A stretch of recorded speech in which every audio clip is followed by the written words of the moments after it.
Ya, ahora sí. Bien, ahora sí, vamos a ver Sí, doctora.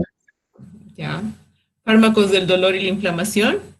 En este caso, vamos a ver la parte de generalidades. Entonces, para partir, vamos a definir lo que es inflamación. La inflamación es la respuesta que tiene el organismo frente a una agresión celular o tisular. Representa un conjunto de mecanismos que se generan ante una agresión que puede ser física, puede ser infecciosa o incluso autoinmune, es decir, el propio cuerpo genera esta reacción contra sus propios tejidos. El objetivo de la inflamación está básicamente en localizar, en aislar y en destruir ese agente agresor para posteriormente reparar el daño. Y es parte de lo que representa la inmunidad innata y la inmunidad adquirida, es decir, lo que nos da la capacidad de defendernos de agentes extraños. Entonces, la inflamación se va a dar en todos los tejidos que tengan vascularización, que tengan capilares y que tengan tejido vascularizado, porque participan las células que están presentes o circulantes en la sangre. Y vamos a tener células que están en intravascular y extravascular, que son componentes de la inflamación. A nivel intravascular van a participar todas las células blancas, los linfocitos, los monocitos, los eosinófilos, los basófilos y algunos ya leucocitos transformados que se van a convertir en otras células. También las plaquetas, también van a participar el endotelio, el vaso sanguíneo, el endotelio y su membrana basal, porque estas van a constituir las barreras que van a desencadenar la infección y obviamente el plasma que está en el que están contenidas las células. La parte extravascular vamos a tener también componentes que son parte de la inflamación y van a participar en ellas. Entre ellas están los macrófagos, los mastocitos y también están algunas proteínas, las proteínas del colágeno, los proteoglucanos, algunas fibras elásticas, ya que van a participar el tejido conectivo, que van a participar en la formación de la cicatriz, la reparación de este tejido. Entonces, son varios componentes y usualmente celulares los que participan en la inflamación.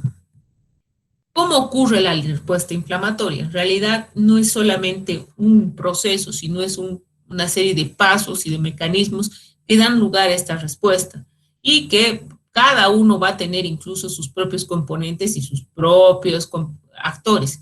Entonces, el primero que se va a dar es un daño tisular por cualquier situación, ya les decíamos, un estímulo físico, un estímulo químico, una bacteria, que va a ponerse en contacto o va a lesionar usualmente un tejido vascularizado y va a lesionar principalmente el endotelio vascular.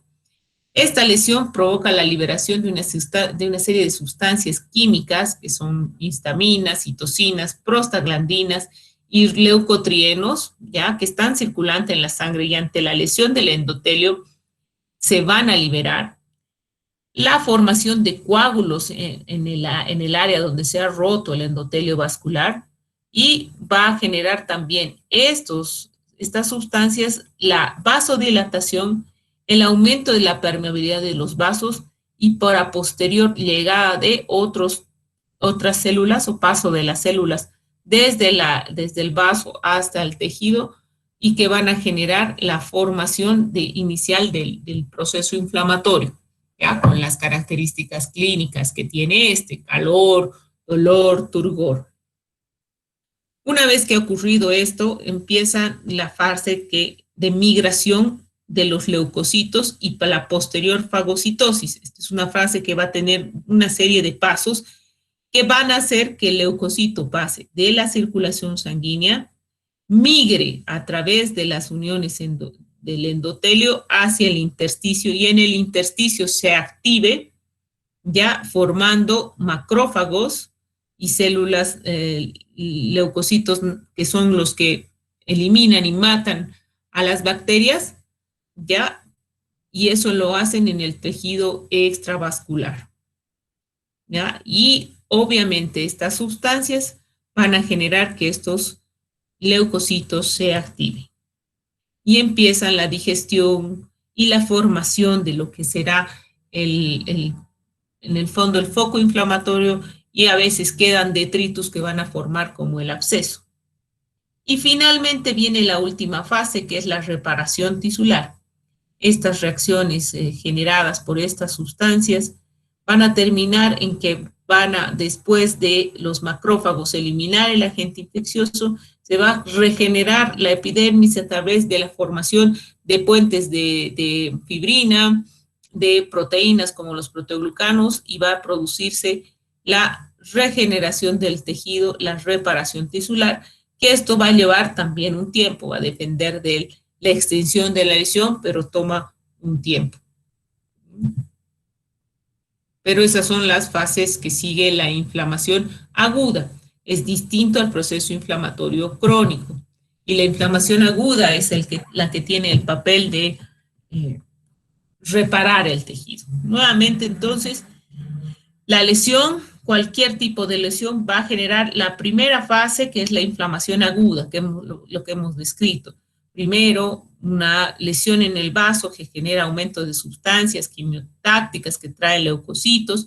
Los leucocitos van a producir migración, hay una vasodilatación, un aumento del volumen, un aumento del turgor, aumento del color, aumento del dolor, contra ese dolor, y esto va a generar después, obviamente, la fagocitosis, va a generar la producción final de la fibrosis, que va a ser la resolución. Entonces, una vez que ha empezado la lesión aguda y han llegado los leucocitos, pues para llegar a la curación va a seguir los siguientes pasos. La primera es que se va a llegar a la curación. Este proceso rápidamente son fagocitadas las bacterias y se controla el estímulo que genera la inflamación, y los tejidos empiezan a través de los puentes de fibrina, del colágeno, reparar el tejido, y se reemplaza las células dañadas y pues volvemos a la normalidad. Puede ocurrir que la cantidad de materia, de detritus infecciosos, de detritus de muerte celular que hayan quedado sean abundantes y no pueda iniciarse rápidamente la fibrosis y la curación. Y ahí lo que vamos a tener es que se va a formar un absceso, que es como un encapsulamiento, se rodea de fibrina, el área donde están las células muertas, los leucocitos muertos, y van a conformar lo que se llama la pus y el absceso. Y que después, progresivamente, este absceso va a ir, se elimina el detrito celular y se va a ir fibrosando y va a llegar finalmente a la curación. ¿Ya? La curación usualmente puede ser a través de un tejido fibrótico, que muchas veces no es 100% funcional, sino a veces es una cicatriz grande, dependerá de la extensión del proceso.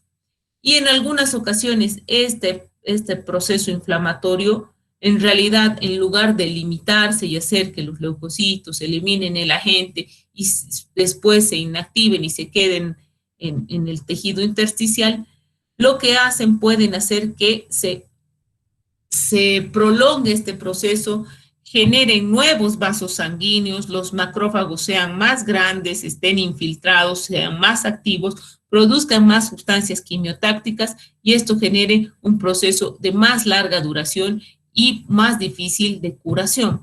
Y es lo típico que pasa en la inflamación crónica. Y hablamos que un proceso inflamatorio dura más allá, se prolonga en el tiempo, más allá de un mes de evolución. Las manifestaciones clínicas de la inflamación están anotadas desde pues, siglos pasados, desde Paracelso, que en su libro de medicina, ni siquiera era médico, él era lo que le decían, una especie de curandero que agarraba y curaba las heridas. En esas épocas no había médicos, y este personaje pues describió las manifestaciones clínicas asociadas a la inflamación y que desde entonces la creamos la triada del Celso. Entonces tenemos calor, el rubor, la tumefacción y el dolor. Y después, posteriormente, ya le agregan otro acápite que es la pérdida de la función. Y esto es característico de las primeras fases de la inflamación, cuando se produce la vasodilatación, cuando se produce la producción de sustancias proinflamatorias y cuando se genera la fagocitosis, la migración leucocitaria. Ya ahí está este Celso, la triada de Celso, y como les dieron Romano, que no era médico, pero sí era en esta especie de profesor, de curandero. Entonces, el dolor es algo que ha acompañado a la humanidad durante mucho tiempo. Nacemos con esa inmunidad, esa capacidad de defendernos ante los agentes que nos hacen daño, y el dolor también representa un mecanismo de defensa. Entonces, el dolor se define como una experiencia sensorial y emocional desagradable que está asociada a un daño real o potencial del tejido y que se va a describir en términos de ese daño. Ojo, en la definición actual, que es esta de la Academia Internacional del Estudio del Dolor, hablan de una experiencia sensorial, ya es sensitiva, pero no solamente sensorial, es muy subjetivo el dolor, sino también emocional. El dolor está ligado mucho a las emociones y muchas veces se dice que el dolor se aprende. Hay gente que puede percibir el dolor de manera diferente que otra y eso hace a veces mucho más difícil poder explorarlo y poder en algún caso incluso dar un tratamiento, en el caso del dolor crónico, muy, muy específico. Bien. Entonces, el dolor va a ser, en la mayor parte de los casos, sobre todo el dolor agudo, la manifestación de un daño tisular y representa el síntoma fundamental de la inflamación. Aparece en las primeras fases de la inflamación y está causado por la presencia de estos factores que generan la liberación de citoquinas que producen una estimulación de los nociceptores. Ahora, este dolor puede prolongarse y este dolor puede ser incluso la enfermedad, por lo cual hay que tener una evaluación y un tratamiento muy detallados porque en el fondo esa es nuestra labor, controlar el dolor del paciente. Entonces tenemos que evaluarlo de manera detallada, con algunos elementos importantes antes de pensar en tratar, antes de pensar en manejar el dolor. Entonces, para entendernos muy brevemente lo que es la fisiopatología del dolor. Entonces, el dolor podemos dividirlo en dos niveles de integración. Uno, el nivel periférico y otro que vamos a llamar el nivel central. El nivel periférico es aquel que es la vía o la que se integra a nivel del sistema nervioso periférico y el nivel encefálico o nivel central. El nivel periférico, pues, está parte del dolor, como les decía, en una lesión, en la presencia de un cuerpo extraño o una lesión del tejido vascularizado. En este caso, afecta a los vasos sanguíneos, a los capilares sanguíneos, que por la lesión del endotelio van a liberar una serie de sustancias proinflamatorias y van a hacer que se genere los pasos que hemos dicho de la inflamación, y dentro de estas sustancias van a generar la estimulación de los nociceptores dolorosos y esos nociceptores van a transformar el estímulo, el edema, el dolor, estos receptores de dolor en un impulso eléctrico que va a ser transmitido a través del nervio sensitivo, ¿ya? Y va a llegar a través del nervio, va a ser una primera escala en el ganglio basal, en el ganglio basal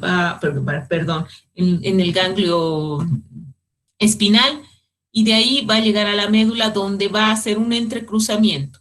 Entonces aquí ya tenemos otro nivel de integración del dolor, que es el nivel medular. Ya el nivel medular. Ya aquí en la médula, llegando del ganglio espinal, la vía sensitiva, recibe una serie de interacciones con otras partes, con otras vías, por ejemplo, la vía motora, las interneuronas, la secreción de otras sustancias como el GABA, la sustancia P, que van a hacer que esta transmisión que llega acá no es la misma que se ha percibido acá, ya no es la misma. Y después, una vez que se cruza, va a ascender este estímulo a través del haz espinotalámico y va a formar el haz de sensibilidad superficial, sensibilidad táctil, profunda, dolorosa, y va a llegar a la vía, al área sensorial de la corteza. En cada nivel del ascenso de esta vía también va a recibir interacciones con otras vías y a nivel del tronco encefálico principalmente con otras sustancias que van a ir modelando este dolor, este estímulo, hasta llegar a la corteza donde va a estar interactuando con otras áreas del cerebro y por lo tanto la percepción que nosotros vamos a sentir de ese dolor es muy distinta a en realidad lo que se ha percibido acá. Aquí hay una serie de elaboraciones, de inhibiciones, de reguladores del dolor. Por ejemplo, si ustedes están con un dolor de cabeza y tienen una reunión importante, tienen alguna clase que hacer, usualmente somos capaces de inhibir ese dolor y hacer la actividad que tenemos. Esto se da por las conexiones que tiene la corteza con áreas de regulación, con otras áreas, ¿ya? Como les decía, el dolor mismo puede convertirse en enfermedad y prolongarse en el tiempo, y ese vamos a hablar, un dolor crónico. El dolor crónico es un dolor que en sí mismo constituye una enfermedad. Ya no se trata de una lesión tisular o algo que requiera que el organismo se defienda de esto, sino más bien constituyen una enfermedad. El dolor crónico tiene su manejo especial y no es el que vamos a tratar ahora. En cambio, el dolor agudo sí, ese es principalmente susceptible de ser manejado con analgésicos, y entre estos, bueno, va a producir síntomas sistémicos, ya lo hemos visto, aumenta el pulso, la presión, va a tener un tiempo limitado, el agudo no tiene más de 6 meses de evolución, no es afectado por variables como psicosociales o sociales, le duele y le duele, y es probable de ser medido. Además, esta medición se relaciona con la lesión. Entonces, es importante decir que nosotros vamos a tratar o vamos a hablar con analgésicos solamente el dolor agudo. Entonces, nuevamente acá, el dolor agudo, usualmente de comienzo rápido, una localización muy específica y que rápidamente va a producir una activación del sistema nervioso. ¿Ya? La duración va a tener un término, no es que es eterno, hasta 6 meses, pero tranquilamente en algunos casos puede ser antes. Y alguno de esos está, por ejemplo, dolores agudos como el infarto agudo de miocardio, la apendicitis, los traumas. La mayor parte de los dolores constituyen dolores agudos. El crónico, en cambio, es de inicio más lento. La localización a veces es poco difícil de decirla. No hay una alteración en las vías sensitivas, en este caso el dolor crónico es neuropático, y el tiempo que se va a tener dolor el paciente puede ser muy variable, pero el límite es más allá de 6 meses. Y entre estos están el cáncer, por ejemplo, las neuropatías periféricas, una serie de dolores que se cronifican. Ahora, hay que diferenciar lo que es dolor crónico, un dolor que dura mucho tiempo, que no responde bien a los analgésicos habituales, del dolor maltratado. Se dice que hasta en el 50% de los casos el dolor agudo es maltratado, ya no está adecuadamente enfocado. ¿Y esto por qué? Porque tenemos una insuficiente formación en terapéutica, es decir, en el uso de los fármacos. Muchas veces el mismo paciente y su familia deciden no darle o no tomar porque es mucha medicina, o todo lo contrario, tomar mucho más y porque no encuentran alivio y se automedican y aparecen los otros efectos adversos. Y una tercera causa es que el temor a efectos adversos. A veces no se consumen analgésicos de acuerdo a la indicación porque se tiene miedo a los efectos adversos. Y esto tanto de los familiares como del mismo médico. Se ha visto que con un adecuado control de un esquema adecuado de tratamiento, el 95% de los pacientes tratados para el dolor están libres del dolor. Ojo, dolor agudo. El dolor crónico tiene otro enfoque. Entonces, esto es lo que siempre pregunto. Cuando tú vas a tener un paciente que tiene dolor, ¿ya? De cualquier sea la causa, dolor agudo, pues antes de decirle, tomate esta tableta para el dolor, tienes que haber pensado en lo siguiente. O sea, antes de tratar el dolor, sí hay que calmarlo, pero antes de eso tienes que hacer las siguientes cosas. Primero, tienes que saber con precisión cuál es la causa y el tipo de dolor, porque podemos estar, al tratar de darle alivio a su dolor, enmascarar algún cuadro importante que el dolor nos está dando a la alerta. Entonces, por eso es importante la identificación de la causa y qué tipo de dolor es. Segundo punto, el tratamiento para el dolor debe ser individualizado, es decir, no es el mismo que le ha servido a la vecina o al otro amigo, no. Para cada paciente el manejo del dolor es diferente. Puede ser el mismo fármaco, pero puede ser que la persona lo requiera en dosis diferentes, en intervalos diferentes. Siempre hay que partir de usar la vía oral. Como primera alternativa es usar la vía oral. Si el paciente no puede tragar, está inconsciente, pues ahí sí se opta por la vía endovenosa o otra vía parenteral, pero preferentemente de inicio la vía oral. Otro aspecto, si yo ya he identificado la causa del dolor, ya he visto qué tratamiento le voy a dar, es importante que la administración de este analgésico sea regular. ¿Qué quiere decir? Que sea antes de que el paciente lo pida. Porque si ya lo ha pedido, me duele, ya no hemos seguido un buen manejo del dolor. El objetivo es que no le duela, prevenir el dolor. Si ya sé por qué, que no le duele. ¿Ya? En algunos casos se puede permitir que se asocien analgésicos, por ejemplo, paracetamol con morfina, ¿ya? Para que se potencien los efectos analgésicos. Y siempre, cuando usamos cualquier medicamento, hay que prevenir la aparición de efectos secundarios.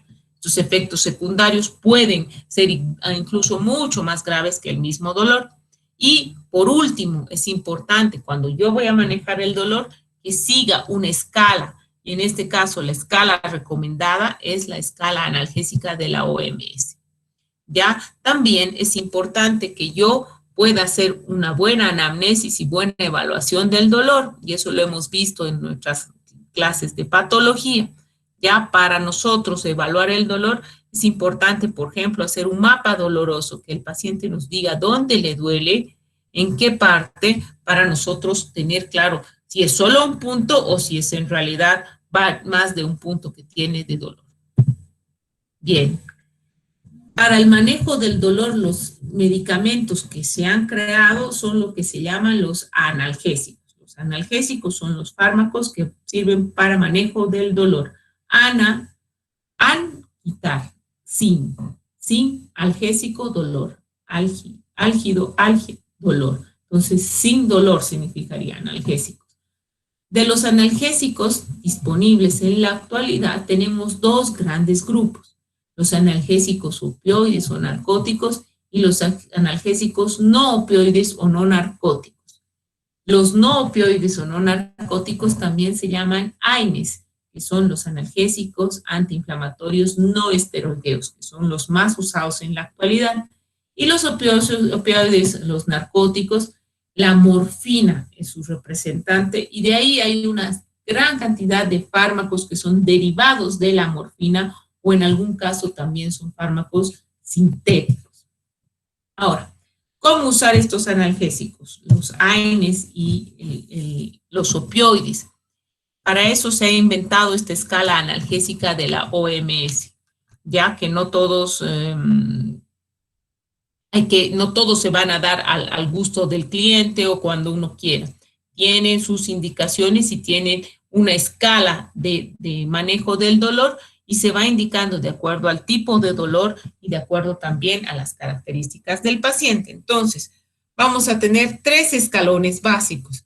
En la nueva escala de la OMS ya ha aparecido un cuarto escalón también, que es importante, después lo vamos a ver. Entonces, en el primer escalón se habla de dolor leve. es decir, un paciente que tiene dolor, pero no es tan limitante. Si nosotros usaríamos la escala visual análoga de dolor, es un dolor de 1 a 4, es un dolor leve. En este caso, lo que vamos a usar para ese paciente es analgésicos no opioides o los AINES. En este caso, vía oral, con preferencia, paracetamol y metamizol. Si el paciente con este primer escalón no ha respondido, ya se pasa al segundo escalón, en el cual el dolor ya es el persistente, digamos, el primer más intenso, o un dolor más intenso, con un EVA de 5 a 6, un dolor moderado, digamos. En este caso se puede usar opioides débiles, y vamos a ver cuáles son opioides débiles, como la codeína y el tramadol, y puede seguirse manteniendo el paracetamol del primer escalón, es decir, puedo dar codeína con paracetamol. ¿Ya? Ojo, eso no es de rutina en algunos pacientes. Se puede preferir eso para reforzar la potencia analgésica, pero en otros casos puede ser incluso malo, puede generar intoxicación. El tercer escalón ya es para dolores severos y tiene en este caso, EVA hasta 10, de 7 a 10, y aquí ya se usan opioides potentes. Estos opioides en la mayor parte son de uso endovenoso o parenteral. Oral, prácticamente creo que la oxicodona puede haber oral, pero es igual, representa un opioide potente, morfina, fentanilo, oxicodona, buprenorfina, tapentadol. Hay opioides potentes sintéticos y también naturales, va a depender. Ahora, en el tercer escalón, el dolor es intenso, entonces puedo asociar no a fármacos del segundo escalón, sino a fármacos del primer escalón, es decir, a un AINE. Podría darle oxicodona con metamizol o con paracetamol para ayudarnos a potenciar su efecto, ¿ya? Pero no debería combinar opioides potentes con opioides débiles, no. Eso puede producir más intoxicación y más daño, ¿ya? Ahora, en la base de la escala hay, aquí dice, miren, dice posibilidad de usar coadyuvantes en cualquier escalón sobre la situación clínica.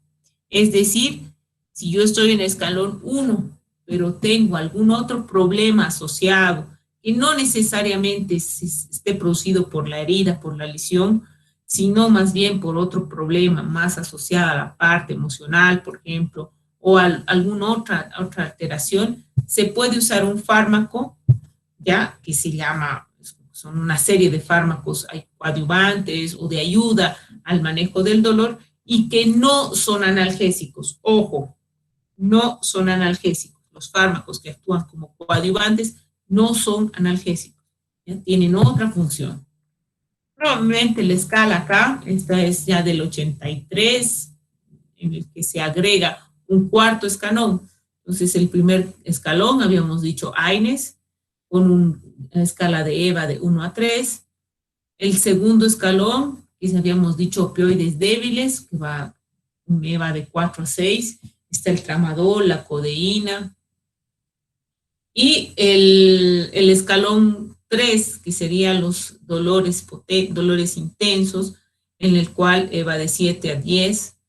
Están endovenosos usualmente la morfina, el fentanilo, que son mucho más potentes.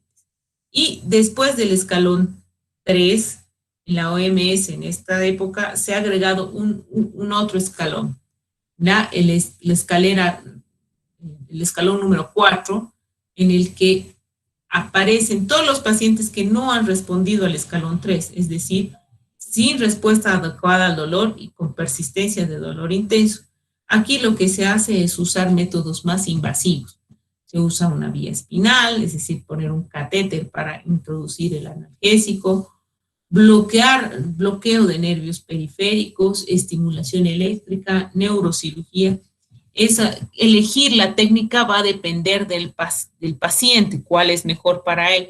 Y por eso este grupo de pacientes que tienen un dolor intenso, persistente y que no respondan a los fármacos, se tratan en un lugar especial que es un centro de manejo del dolor. Entonces deberíamos tener un centro de manejo del dolor. Y aquí otra vez lo mismo. Me olvidaba. En todos los escalones, primero, segundo, tercero, incluso el cuarto, es importante pensar en el uso de coadyuvantes, que son sustancias, fármacos que ayudan al manejo del dolor. Aquí está nuevamente explicado qué pasa en el cuarto escalón, que es, digamos, el analgesia especial en unidades de dolor. No olvidarnos, como les he dicho, que a nivel de la base de la escalera están una serie de sustancias que se llaman coanalgésicos o coadyuvantes analgésicos, que son fármacos o algunas incluso sustancias que van a hacer que el dolor disminuya, ¿ya? O evitar algunas otras consecuencias del dolor. No son analgésicos, pero hacen que el dolor sea mucho menor. Entre estos tenemos, por ejemplo, los relajantes musculares, los neurolépticos, los ansiolíticos, los antidepresivos, los glucocorticoides, los anticonvulsivantes y también se clasifica como coanalgésico o terapia coadyuvante la terapia física y la terapia tópica. Ya, porque la terapia física en algún momento también se utiliza para aliviar el dolor, sobre todo en lo que representa relajación muscular, aliviar la tensión. Entonces, es un coadyuvante al uso de analgésicos. Y ahí está alguna lista de los fármacos y para qué se pueden usar. Por ejemplo, las benzodiazepinas, que ya le hemos hablado, las hemos visto, van a servir para manejar el dolor crónico, los espasmos musculares. ¿Por qué? Porque tiene una actividad ansiolítica y miorrelajante, como hemos visto en la anterior clase. Entonces, ayuda para eso. Esteroides, la prednisona, que se puede usar en metástasis ósea, compresión del nervio y protección endocraniana. Los antihistamínicos para dolor abdominal, visceral. Los bifosfonatos se utilizan el solendronato, el palmidrato, que son colágenos, son bifosfonatos, componentes del colágeno para el dolor óseo, por ejemplo. Los antidepresivos para pacientes con traumas depresivos, insomnio. Los neurolépticos como la clorpromacina, la levomepromacina, que tienen un papel de disminuir la agitación, la irritabilidad del paciente, también algunos con efecto antiemético, y finalmente los anticonvulsivantes para pacientes que pueden tener dolor neumopático asociado o convulsiones mioclónicas, por ejemplo. Siempre es importante repetir, estos fármacos no son analgésicos, son coadyuvantes del dolor, es decir, ayudan a que el dolor sea menor, controlando otros factores, como por ejemplo la agitación, la depresión, etc. ¿Ya? Bien. Hasta acá